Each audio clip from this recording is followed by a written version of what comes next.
안녕하십니까. 압구정필 성형외과 김인권입니다. 많은 여성들이 가슴 성형, 가슴 확대 수술을 하고는 싶은데 왜 망설이는지 아십니까? 첫 번째 이유는 가슴 성형은 많은 부작용이 발생한다고 생각들 하고 계시기 때문입니다. 그럼 어떠한 부작용 때문에 그렇게 걱정들 하시느냐? 부작용에는 여러 가지가 있는데 오늘 여러 가지에 대해서 다 자세히 설명을 드리도록 하겠습니다. 첫 번째로 올 수 있는 부작용 중에 가장 흔한 거는 구형구축이라고 그러죠. 구형구축이란 뭐냐? 구축이란 말은 굳어서 이렇게 딱딱해진다는, 잘 안 쓰는 어려운 한자 용어예요. 굳어서 이렇게 딱딱해진다. 구형이란 말은 무슨 말이냐? 신형 구형일까요? 아니죠. 여러분들 네모난 가슴 혹시 보신 적 있어요? 두부처럼 세모난 가슴 보신 적 있어요? 없죠. 가슴은 크고 작고는 있어도 누구 가슴이든지 다 둥근 모양입니다.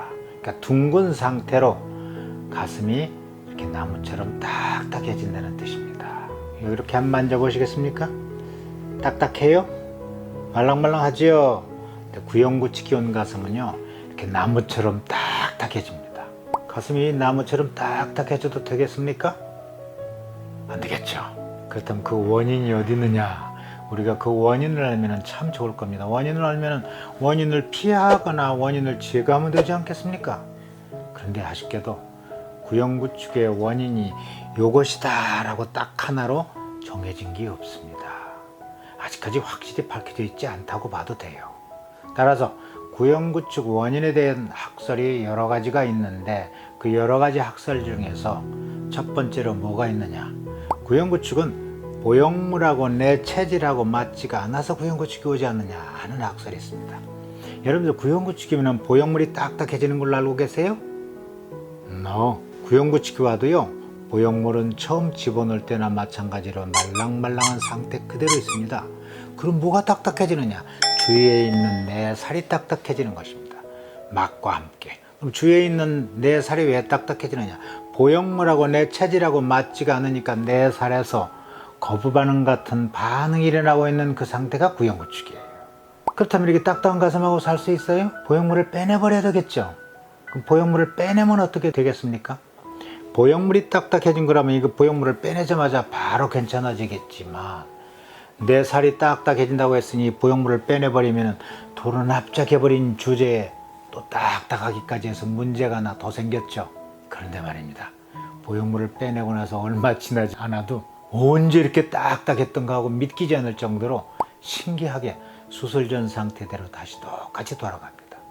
모양이나 촉감은 물론이고 심지어는 요속을 뚫고 들어가서 관찰을 해봐도 수술한 흔적을 거의 찾을 수가 없을 정도로 모든 조직이나 세포가 옛날 상태 비슷하게 돌아갑니다. 딱딱하게 조였던 막도 많이 상쇄가 되고요. 자, 이런 걸로 볼 때 보형물이 들어와서 생겼던 구형구축이 보형물을 빼내니까 없어지는 걸로 볼 때, 아하, 구형구축의 유력한 학설 중에 하나는 이 보형물하고 내 체질하고 맞지가 않아서 그렇지 않느냐라는 학설이라고 할 수가 있겠죠. 두 번째 학설은 어떤 것이느냐? 수술할 때 출혈이 많게 되면 피가 고일 수 있겠죠. 고인 피가 굳으면 어떻게 되겠습니까? 딱딱하게 되죠. 같은 이치로 출혈 때문에 구형구축이 일어나지 않느냐. 출혈이 많으면 거기에 여러 가지 균도 살아서 남아있을 수가 있고 이런 때문에 출혈이 구형구축을 일으키지 않느냐 하는 게 두 번째 학설입니다. 두 번째 학설은 출혈이 구형구축을 일으킨다. 세 번째 학설은 어떤 것이느냐? 수술할 때 유방조직에 손상이 많으면 많을수록 구형구축의 확률이 엄청 증가한다고 보고가 되어 있습니다.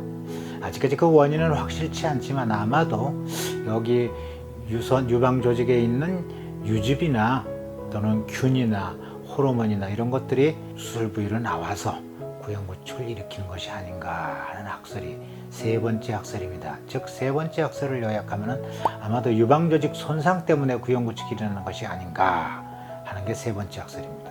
그 외에 네 번째 학설로서는 외부나 내부에서 어떤 균이 침입을 해서 이물 반응이나 염증 반응을 일으키기 때문에 구형구축이 일어나는 것이 아닌가 하는 게 네 번째 학설입니다. 그런데 말입니다. 네 가지 학설 중에 백곡가슴 성형술은 두 번째, 세 번째 학설하고는 아무런 상관이 없습니다.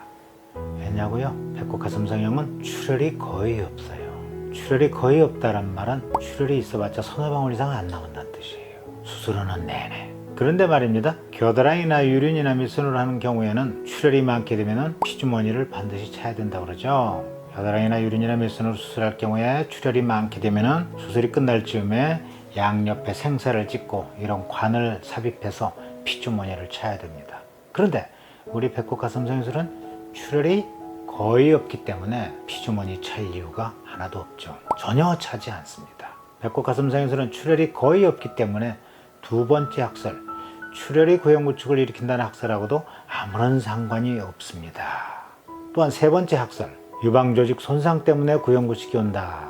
배꼽 가슴 성형술은 유방조직 손상과는 아무런 상관이 없어요. 배꼽 언저리에서요, 복부 피하 지방을 통해서 바로 근육 뒤에 보형물을 삽입하는 수술이기 때문에 유방조직 손상과는 아무런 상관이 없습니다.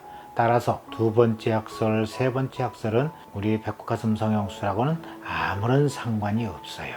그 외에 배꼽 가슴 성형술은 주로 인체에 안전하고 유익하기까지 한 식염수 보형물을 사용하고 있습니다. 그래서 배꼽 가슴 성형술은 겨드랑이나 유륜이나 밑선으로 하는 코젤을 이용해서 하는 수술보다 훨씬 더 구형구축 확률이 낮지 않은가 하는 것은 제 연구 결과입니다.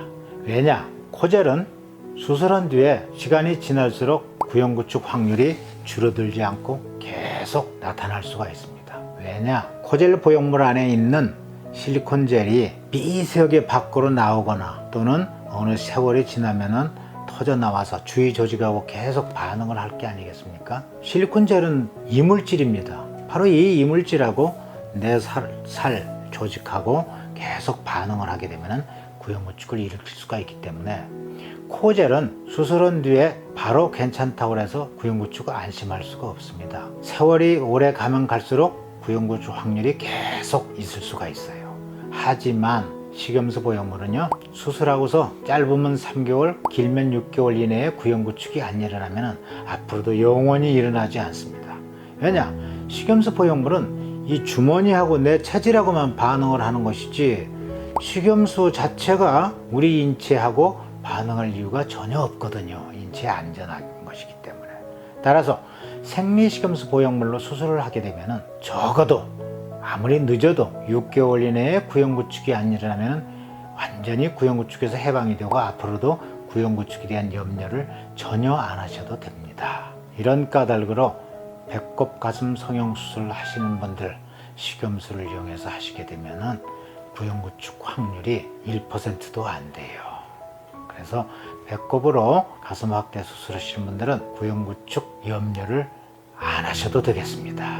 충분히 이해가 되셨나요? 되셨으면 웃어주시기 바랍니다.